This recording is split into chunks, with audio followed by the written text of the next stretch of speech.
How the Jews Betrayed Mankind. Volume 1, The Sumerian Swindle, 2nd edition, by G_D, continuing with Chapter 6, Laborers. In the natural structure of human civilization, after the priests and the king, the merchants and moneylenders come next. Logically, they should be discussed here. However, for the structure of this history, I shall deal with them last. In Mesopotamian society, below the hierarchy of priests, kings, scribes, merchants, there was only one other class. This was the farmers and laborers, and below them the slaves. Until the industrial revolutions of the 18th centuries AD, all of the civilizations of mankind have been agricultural societies. Food production has always been the prime concern to mankind, no matter whether kings, priests, merchants, or laborers. After all, without food, everybody dies.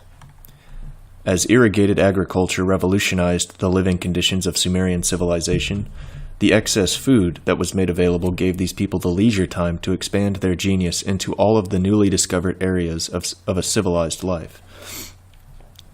The farmers certainly made up the vast majority of the labor force. Their methods of farming were labor-intensive and particularly refined to ensure successful harvests. The crops required both intensive labor and tender care.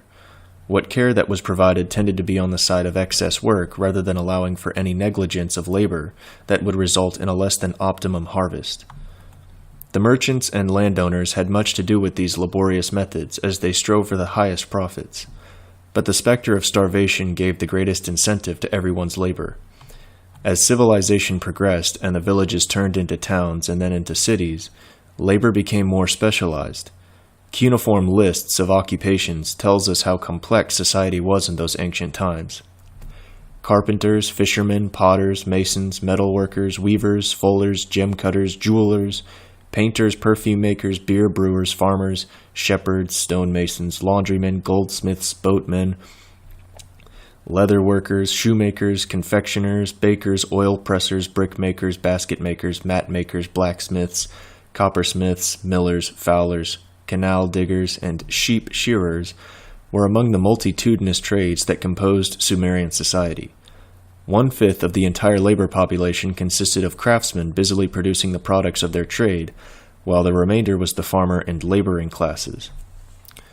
Pay for these craftsmen and laborers was the commodities as well as with silver. Payment in rations of grain, wool, clothing, wine, beer, or cooking oil was acceptable to them because these were things that they could consume themselves, and any excess above their personal needs they could barter for other necessities. A laborer paid in bundles of wool, not wood, could barter the wool to farmers or fishermen for food, and the cooking oil was a prime source of edible fats in the diet and used as skin cleanser and hair oil besides its trade value. And as you shall see, payment in commodities rather than silver was profitable to the employer as a means of keeping wages to the bare minimum. After all, this Sumerian civilization that had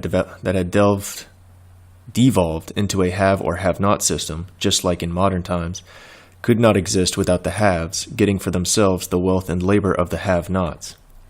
One example of the pay scale found in the cuneiform tablets was a payment that totaled about 2.5 pints of oil per day for working 43 days for a perfumer.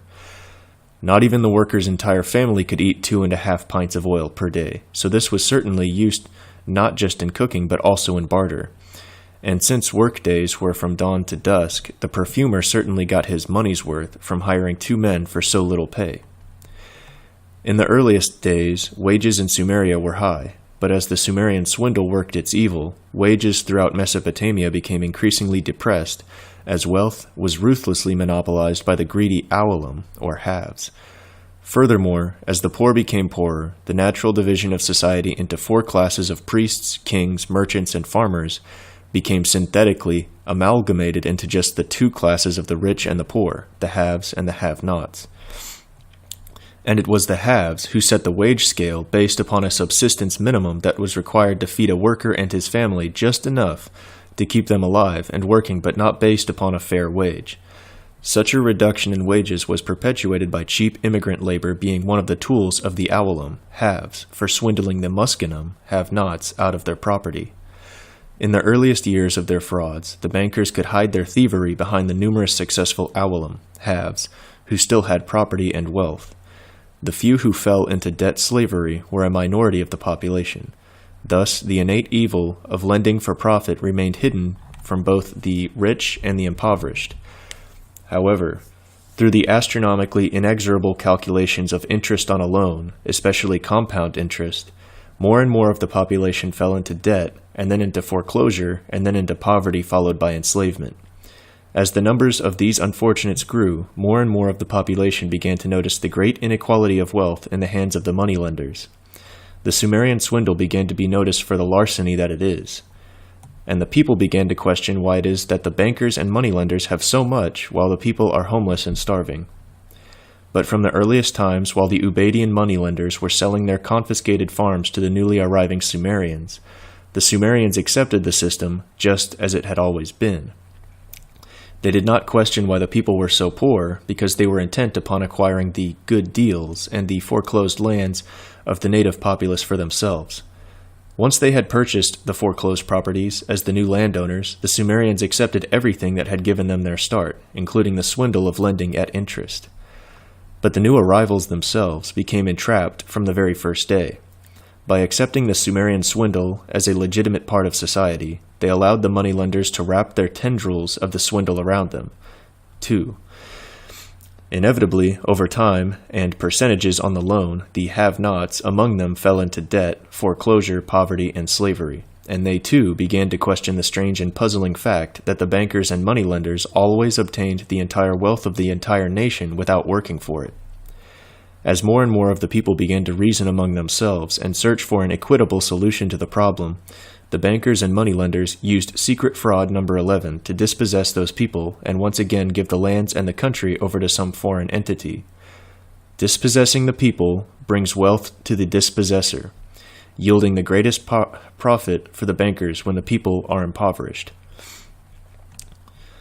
As you shall understand through this study of history, as long as the greedy and ruthless private moneylenders were allowed to gather the wealth of the people into their own hands, no country could exist without becoming involved with betrayal, war, dispossession, and finally conquest by foreigners.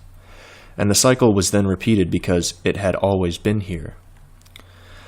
With new hosts from whom to suck their blood and without doing any work, the moneylenders profited from the work of the new groups of people. They profited through business as the people built the country. They profited through the Sumerian swindle by lending at interest and taking for themselves what the people had built. And finally, as the people began to wonder why they had so little and the moneylenders had so much, the moneylenders would betray the people and make more profits by selling the country to foreigners. And again, the cycle was purposely repeated by the moneylenders over the millennia. The Sumerian wage scales were based upon food rations. Work for very little or starve became the actual rate of pay. There were no governments that protected worker rights because there were no rights. The governments were composed of the awolum, the haves, the priests, kings, merchants, and scribes, who benefited from the labor and wealth produced by the muskanum, have-not, workers. Except through the urgings of the priests and a few humane and extraordinary kings, there were no official sentiments for alleviating the poverty of the muskanum, the have-nots. The haves had what they were able to swindle by stealth or to take by force. This was accepted because that was how it had always been. No one then alive could remember it as ever having been any different, just like in modern times.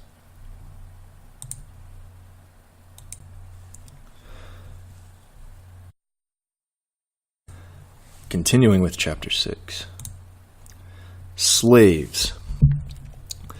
American Negroes should pay particular attention to this chapter since many of their confusions about the issue will be cleared up. However, all people everywhere can benefit from an understanding of the origins of slavery. Slavery had been a part of the earliest civilizations, and it has been a part of humankind since the Stone Age. It was an accepted institution long before the historical record began 5,000 years ago, and it only came to an end because the white, Christian people of Europe and America brought it to an end. White people did not start slavery. It has been a part of all civilizations worldwide, but white people put an end to slavery. So, understand this and remember this. It is not inconceivable that slavery had been a part of human cultures for 100,000 years. But regardless of the length of its history, slavery was only ended with the American Civil War of 1861 to 65 AD. Thanks to white Christians. Slavery did not start as a way of capturing people and forcing them to do the hardest and most menial work. In the entire history of mankind, on every continent, slavery did not start in this way. It started not as men being cruel to other men, but rather slavery began from men being merciful to other men. It began as a way for the defeated to save themselves from death during combat. Since wars were fought man to man, with lots of scuffling and wrestling, it was a natural thing for a loser in battle to beg the victor to spare his life, or for a victor to offer to spare the loser's life in exchange for lifelong servitude. On a small scale, slavery began as a way for a victor to show mercy to the vanquished, and for the vanquished to show gratitude to the victor. "Spare me," was the cry of the vanquished, and the cry of the victor was, "I will spare your life if you serve me as a helper, and as a worker, and as a slave. Life for life, I will spare your life if you will serve me for life." But as battles between tribes and cities became larger, the capture of larger numbers of people became an impersonal capture of human subjects. Slaves became property that could be given or sold by the victorious captor. So, slavery arose as a result of warfare, but it thrived as a result of money lending. Captured people always, and at all times, had the choice of refusing to become a slave. Of course, this meant that they would be killed, and maybe tortured first, as an incentive for the other captured people to accept slavery. So, slavery at first became an accepted part of the first civilizations that arose in Mesopotamia because it had always been here. But it was very much a small-scale and personal relationship between slave and master. The Mesopotamian people could conceive of no other way to deal with people who they didn't hate enough to kill and who agreed to become a servant for life in exchange for saving their own lives. The first slaves captured by the Sumerians were men or women seized in raids in the mountains. This is why the cuneiform characters for slave and slave girl were composed of the signs for man or woman plus the sign for mountain. The slaves worked on road construction, digging and clearing canals, as field hands on the farms, laborers in temple construction and military construction, and as workers in the palace and temple factories where they were housed in special barracks. Temple slaves were drafted from both prisoners of war and the offerings of private citizens. It should be noted that pre-classical societies were never economically dependent upon slave labor, but those societies began increasingly to use slaves as military conquests brought in more prisoners of war. The reader should keep this in mind, that slavery increased as warfare increased, and warfare increased as the wealth of the moneylenders increased. So the richer the moneylenders, the more slavery increases. But there was something unique about Sumerian slavery that you should know. Sometime before the beginning of written history, 3100 BC, people were becoming enslaved not by being captured in war, but by being enslaved by the moneylenders as collateral for unpaid debt. In the 3rd millennium BC, citizens went into debt slavery because they could not repay loans to the merchants. Starving men and women sold themselves or their children into slavery or were seized by creditors. Think about this. By 3000 BC, it was an accepted custom in this earliest of civilizations for people to be enslaved because of grain or silver that they owed to the swindling moneylenders. By the 18th century BC, debt slavery was so well established that 5 of Hammurabi's laws regulated aspects of it. Keep in mind that slavery was not a part of the earliest Sumerian society any more than it was a part of any other society around the world. What relatively few slaves there were had been captured in war, but slavery increasingly became a very large part of Sumerian culture as warfare increased, and through the debt slavery introduced by the moneylenders' scam known as compound interest. By the time of Nebuchadnezzar, Nebuchadnezzar of Babylon in 1146 BC, slavery was such an accepted part of civilization because it had always been here, that the average household in Babylon had 2 or 3 slaves. Some wealthy families owned 100 or more slaves. Of this total, there were both slaves who had been captured by warfare as well as debt slaves. Modern archaeologists have been able to calculate through the cuneiform records for wool and cloth rations that Nebuchadnezzar, the mighty king, owned about 9,000 slaves, and none of them were Negroes. So you modern black people who have been deceived by the Jews with the lies that white people enslaved your ancestors, you should educate yourselves on the subject, perhaps reading Louis Farrakhan's Nation of Islam book, The Secret Relationship Between Blacks and Jews, will smarten you up and let you understand who your real oppressors were, and modern people of all races who are groaning under credit card debt or who have lost your homes to the bankers, you ought to think about this ancient swindle. Just because the Sumerian swindle has always been here does not mean that it should continue to remain among us. The treasonous class, merchants and moneylenders. At first, Sumerian society followed the example set by the earlier Ubaidians and most other peoples in the world in that they put their gods and their priests at the very top of their social ladder. The priests were the natural leaders of society simply because they looked to higher things than are found in the domains of mere mortal man. And for dealing with the affairs of their small tribes and villages, the priests were very often the tribal chiefs as well.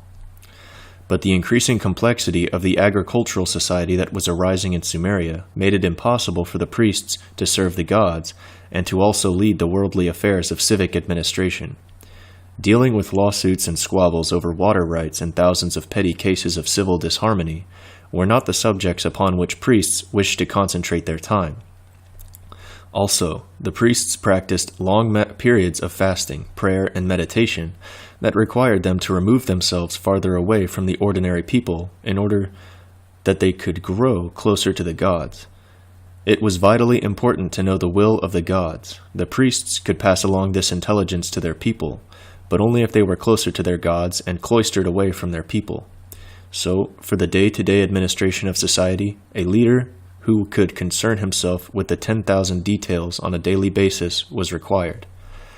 And so, as their villages grew into cities and groups of cities, and villages grew into city-states, the priests remained priests, while the village chiefs became kings and governors. At first, the new cities that were arising in the fertile plains of Sumeria were dominated both socially and economically by the temples. It was the belief of these people that the purposes of life was to serve the gods, and they did so on a daily basis both in their humble homes and in the great temples that arose above their mud brick cities. The temples were not only the center of their religious and social lives, but in the beginning were the center of their economic lives as well. Temples had their own farms and factories that produced goods for local consumption and for foreign trade. The people whom the priests entrusted to handle these affairs to commerce between cities were the merchants and traders, that is, specialists in barter, haggling, profits, and logistics. As early as 4000 BC, before writing was invented, the temples were the hub of the various commercial interests of the desert shepherds, the fishermen, and the farmers, because they provided a centralized location for these groups to meet and to trade. By providing factory and craft facilities for pottery making, cloth weaving, and spinning, metalworking, beer brewing, and other manufacturing, the temples became the center of the entire culture. By 3500 BC, in big cities like Uruk, the temple Ziggurat, Ziggurat, was built on a raised platform that could be seen for miles around. The temple generated writing, government, a judicial system, fine art, architecture, and so on. For the 500 years of Sumerian history, the temples alone controlled most facets of society and the economy. The priests were the leaders of society during those times. Sumerian society was a God-fearing and moral society. Large-scale commercial enterprises were at first the sole responsibility of the temples. They had the resources to hire the labor, amass the goods, and to sell in wholesale quantities. This was beyond the ability of the ordinary local merchant. In addition, any kind of long-distance trade could only be accomplished on a large-scale basis, since the trade routes and sea lanes were so dangerous. Even though trade routes had been developed for thousands of years throughout the entire ancient Middle East, there was little traffic on those routes. Traveling was dangerous due to bad weather, drought, dust storms, marauders from the deserts, migrants, runaway slaves, and wild animals such as lions. Only army contingents, foreign ambassadors traveling under military protection, royal messengers, and guarded donkey caravans, carrying loads from city to city, dared to travel these routes. In fact, there were very few periods in history of Mesopotamia when private persons could travel freely and private letters could be sent from city to city. Thus, from the earliest times, only those merchants who were employed by the temples or who had military escort or who had the wealth to organize guarded caravans could hope to do any business beyond the local level. The merchants and moneylenders arose in an environment where they could only operate under the protection of either the kings or the temples. They could only profit while being protected by a higher power than what they could muster on their own. And even when they had attained great personal wealth and could afford their own small army of caravan guards and bodyguards, they still needed the permission and the trade licenses of the kings to travel across state borders. Yes, Mesopotamia had fertile soil and the irrigation water necessary for abundant crops, and yes, the country had plenty of sunshine to grow those crops, and yes, it had plenty of dirt and mud to make bricks and pottery, and yes, it had reeds with which to make mats and huts, but that is all that it had: sun, water, mud, and reeds, and abundant food. For all other things, the civilizations of Mesopotamia vitally needed to engage in trade with other kingdoms. And for gaining the lowest prices and the best quality, the crafty and cunning skills of the merchants were necessary. As long as the merchants worked for the temples and served the gods, society prospered. As long as the merchants and moneylenders had the religious feeling of serving their gods first and foremost, society prospered. But once the merchants began to feel the power that came with wealth, and once they began selfishly to do business for their own personal profits, then mankind's long history of suffering, starvation, disease, and warfare began in earnest. Yes, civilization began in Sumeria, but hiding behind this infant civilization, and doing its utmost to drain into their counting houses all of the wealth for themselves, was the secretive treasonous class, the merchants and moneylenders.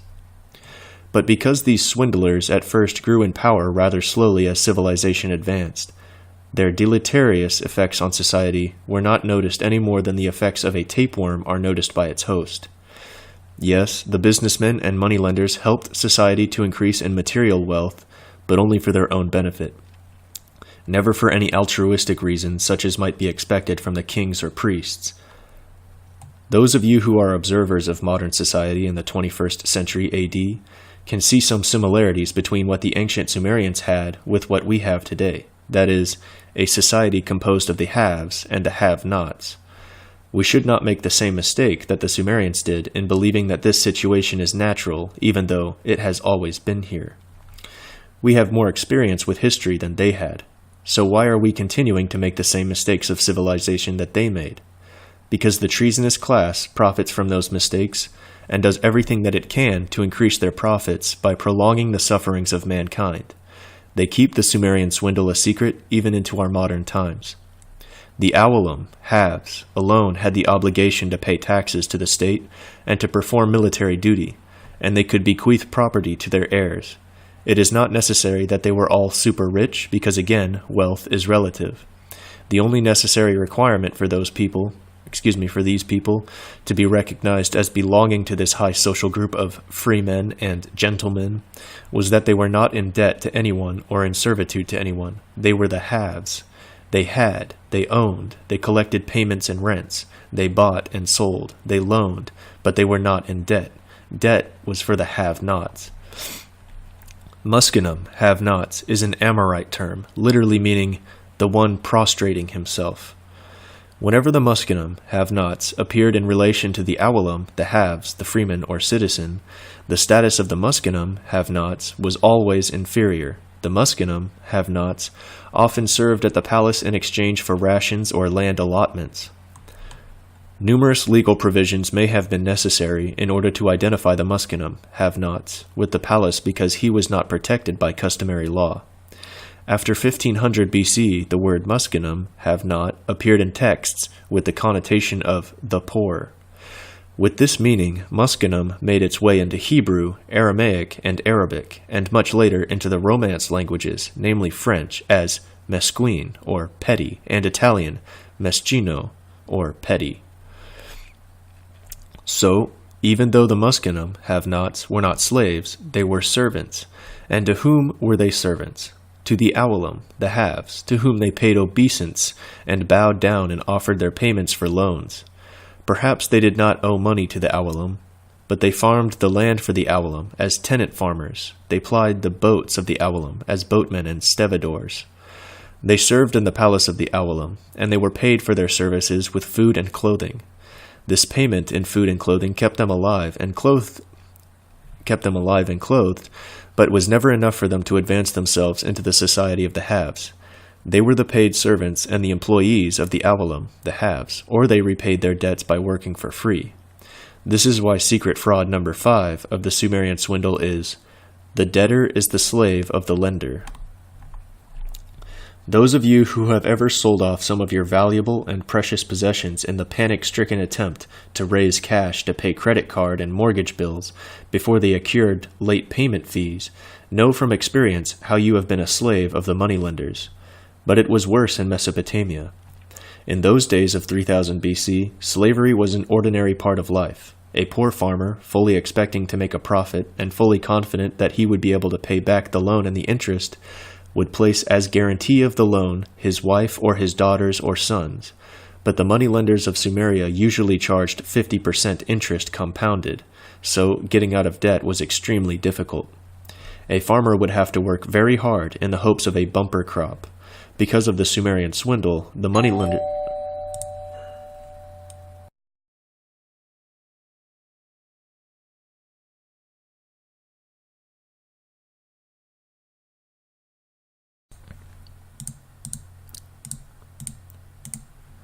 A farmer would have to work very hard in the hopes of a bumper crop.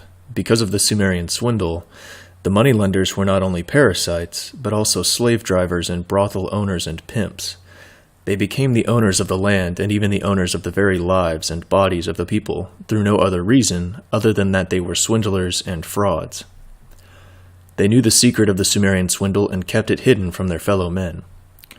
Are you seeing any similar pattern in our modern times as the rich get richer and everyone else works for them? If so, then in modern times you are observing the Sumerian swindle in action, where the rich swindle everything that they have from the poor, and the poor and the middle class accept being defrauded because the Sumerian swindle has always been here. But in actuality, it has not always been here. It is merely older than anyone's memory of when it all began. Another such Sumerian swindle is secret fraud number 10. Time benefits the banker and betrays the borrower. Over time, every bit of money in society goes to whomever is allowed to charge interest on a loan. Through interest fees, there is always less money available than what the banker demands to be paid. The banker knows this, so how can the banker, who offers the loan with a smile on his face, expect to ever be repaid? Neither the bankers today nor the moneylenders of 3000 BC would give a loan to anyone without collateral. So, if the money could not be paid back, the moneylender would have a way of recuperating his money plus interest by seizing the collateral. The average person accepts being swindled because it has always been here. A moneylender seizing property for defaulted loans sounds fair and reasonable on the surface simply because most people do not understand the Sumerian swindle. This excuse to steal is all a part of the sham and the fraud of both ancient and modern banking. It is nothing but a math trick of demanding more than can possibly exist and then foreclosing on what does exist. Just as the bankers of today swindle the farmers out of their lands, whether in the Mississippi River Valley, or the plains of Ontario, or the rice paddies of Asia, so did the moneylenders of 3000 BC swindle the farmers out of the rich loam laid down by the Tigris and Euphrates rivers. Again simplified, here's how this swindle worked in ancient Mesopotamia, and how it is still being used to swindle the modern farmers today. The Sumerian farmer, knowing the fertility of his land and knowing how much profit he could make with a good crop, wanted to borrow the silver to buy some extra land and seed corn and to hire help for the upcoming season. So he borrowed 1 shekel of silver from the moneylender at 50% interest.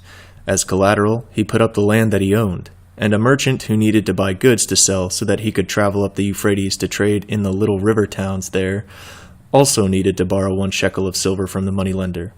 So he put up as collateral his house and shop. And just as the bankers of today swindle the entire world out of our goods and money, so too did the ancient moneylenders of Mesopotamia keep the secret to themselves and swindle their fellow Sumerians out of their land and goods and wealth. Using secret fraud number 10, they used time as their engineer for profit. Time benefits the banker and betrays the borrower. A moneylender or a banker only has to deal with the unfailing numbers of arithmetic. 1 plus 1 always equals 2, no matter if the sun is shining brightly or the rains and winds are blowing sheets of water across the fields. 50% times 2 shekels plus the 2 shekels on a loan always equals 3 shekels by arithmetic calculation, no matter if the Tigris and Euphrates rivers dry up and the land is parched, or whether the fields flood and wash away all of creation. The business of the moneylender and banker is not affected by sun and wind, rain and drought, fire, earthquake, flood, pestilence, locusts, blight, disease, or any other act of nature or act of God that affects other men. The numbers in his ledger book are all exactly the same. 1 plus 1 always equals 2, no matter the weather. 1 shekel of silver lent out at 50% interest always returns a shekel and a half at the end of the year. But the numbers are false, no matter how exactly they are.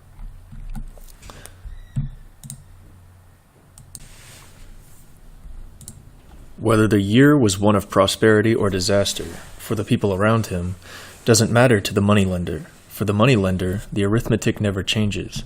He is immune to change. His profits are a mathematical certainty and not a gamble. His profits are based on trickery and deceit as he swindles those who trust his honesty. A banker's certainty is not linked to the same fate as the farmer. Rains coming early or late can mean a bad crop. Bugs and blight, too much sun or too little, a low river from too little snow falling in the distant mountains, hundreds of miles away, or too much snow melting with rains and floods, fire, cattle breaking into the fields and stomping down the crop, windstorms leveling the crop, and 100 other natural occurrences can spell disaster for a farmer. And without a crop that can be bartered or sold, the farmer has little to live on and nothing to sell. A bad year does not usually affect only one farmer, but all of the farmers in an entire region or an entire country. So, where can they obtain help since all of them are left with little? But the moneylender has only the slow turning of the wheel of time and the sure calculations of arithmetic with which to contend. He does not gamble. He does not put himself into the hands of nature or of fate like his fellow men. He is a unique occupation that is insulated from the real world. The world of the moneylender is a synthetic one where weather, nature, and even the gods cannot change what the moneylender creates. And this was what the Sumerian moneylenders began to discover about their occupation. They could make a profit not only when times were good, but also when times were bad. They discovered over 5,000 years ago that charging interest on borrowed goods produced a profit. But they also discovered something else. They found that they could make even more of a profit when their fellow men were destroyed. But this profit was only possible if they could keep for themselves the secret of how this destruction came about. Secret fraud number 10 of the Sumerian Swindle, time benefits the banker and betrays the borrower, has ancient roots. But more than farmers are betrayed by this swindle. Anyone whose money flow is slowed by bad timing also falls into the moneylender's snare, because time on a ledger book is unlimited and constant, while fate and bad luck will throw all men into the moneylender's trap. Calculated time marked in a ledger book is regular and predictable, but real time, which wears down the fine schemes of man and upsets his nice schedules and careful expectations, works against man. And so the farmers and petty merchants and ordinary people of Sumeria found that time betrayed them to the moneylenders. Indeed, the moneylenders knew that to keep the secret of money lending to themselves was not only a vital means to increase their wealth, but also vital to their very lives. If their fellow townsmen learned that the moneylenders, merchants, and bankers were nothing but thieves and swindlers, it would not be long before the swindled goods would be confiscated and the swindlers themselves either hung or chased out of town. And so, the secret of money lending was never written down and was carefully passed along only to sly and reliable sons. The moneylenders' sons had to be sly in order to skillfully acquire the criminal methods that their fathers taught them. In fact, since lending at interest is both a trick and a swindle, it is impossible for the lender to be an honest person if he expects to make a profit. So, from its earliest times, the moneylenders were both tricky and dishonest. They were even more so once arithmetic and writing became a common tool, because with the use of arithmetic and writing, the moneylenders could calculate larger loans and swindle entire countries, and then prove that the money was actually owed to them by the fraudulent numbers in the ledger book. Numbers never lie, they would perfidiously tell their impoverished clients. But the liars who write the numbers lie. Religiously, the moneylenders were like everyone else in their villages and towns. They believed in the gods and performed their duties to those gods through prayer and temple donations. So, it is useful here to inquire about the actual religious beliefs of the Mesopotamian people.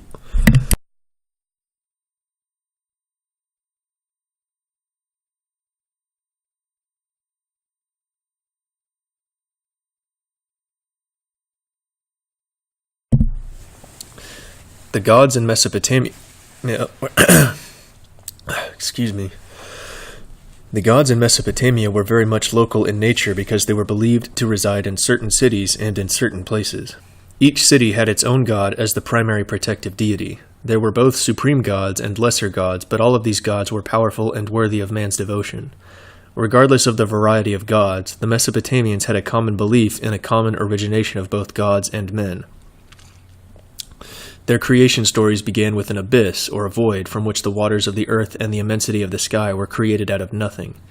The two main ways that their religious stories brought mankind into creation was that he was either molded out of clay by a god, the method which the Jews plagiarized for their own creation stories, or a god had decreed that men just sprang out of the ground like weeds.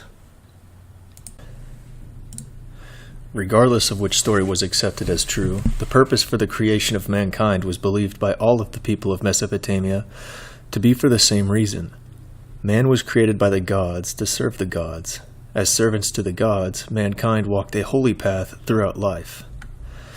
After all, when your every act is as a servant of God, what else can one's life be other than a holy life? What sins were there? Were mainly sins of omission or trespasses against the gods. Trespasses against the gods were often the main topic in Sumerian religious literature.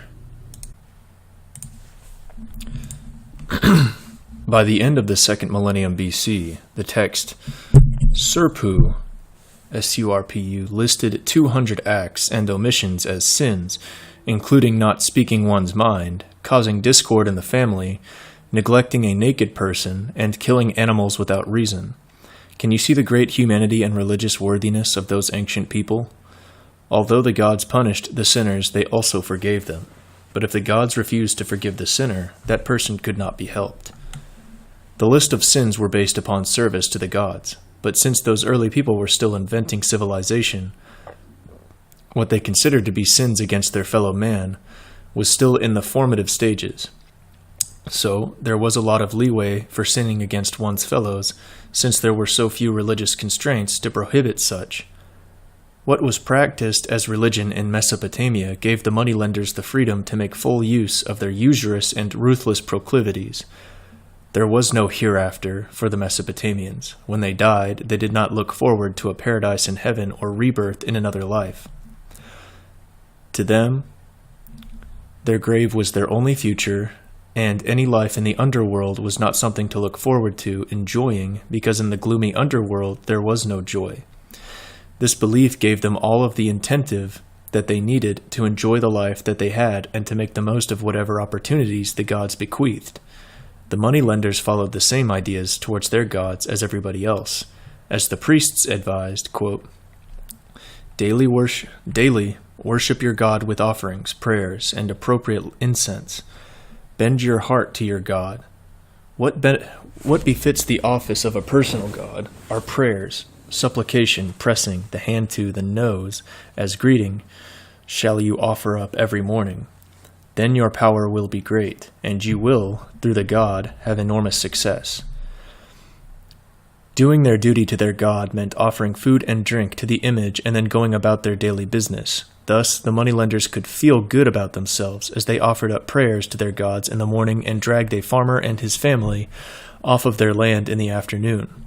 Or if a farmer or petty trader had put up as collateral his wife and daughters or his sons, the moneylender had no hesitation about dragging them off to the whorehouses or slave markets after using them for his own sexual pleasures first. From the very earliest times, the merchants and moneylenders were both slave traders and pimps, and in this capacity they had a very deleterious effect upon society.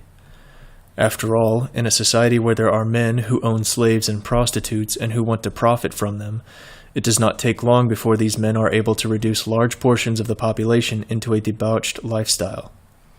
The moneylenders became the foremost slave traders as well as the foremost sex fiends in Mesopotamia. Through bondage and slavery they could realize their every lust, and when their lusts were satisfied, they could sell their used-up sex slave to someone else or donate her to a temple or sell her to a whorehouse.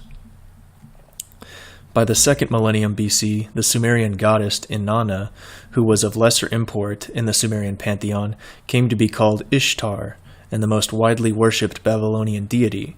She was the goddess of the date storehouse, the goddess of shepherds, the power behind the thunder showers of spring, and was also the goddess of love and sexuality, and patron goddess of the harlot and the alehouse.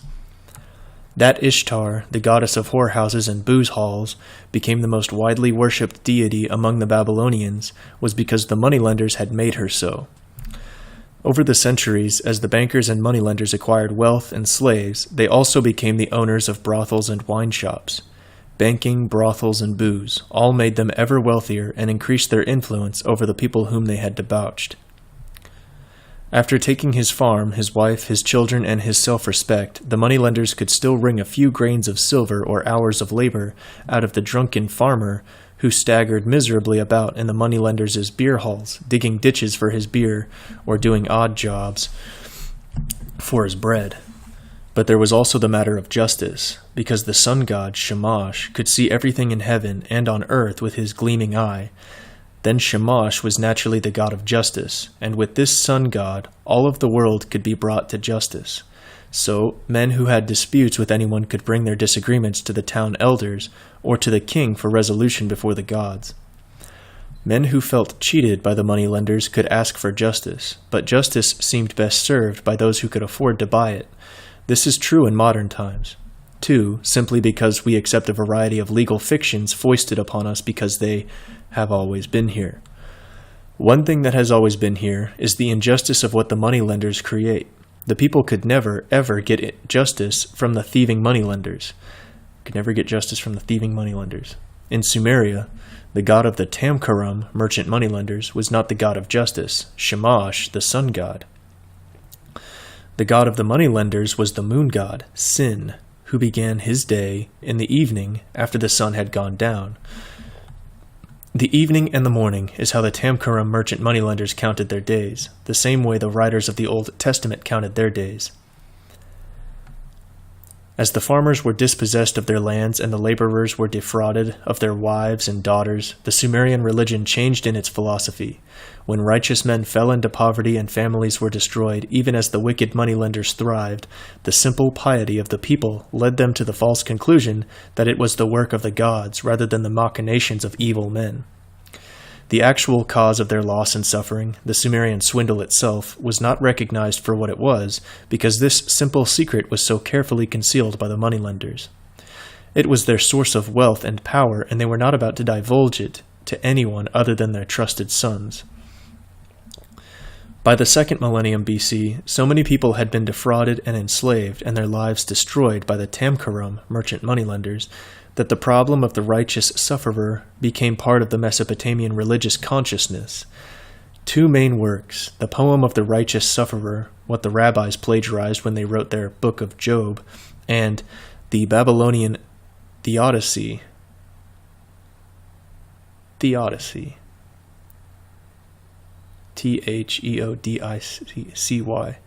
considered the workings of divine justice. Both works arrived at the same conclusion. In reality, the wicked often fared better than the righteous. After all, The wicked were the ones who loaned money at interest, foreclosed on farms, debauched and pimped daughters and sons, and profited from wars. But they had been around longer than anyone could remember, so they were accepted as having always been here. The Tamkarum, merchant moneylenders, were allowed to continue their depredations simply because no one could remember any time when society was free of those parasites. And that concludes this recording.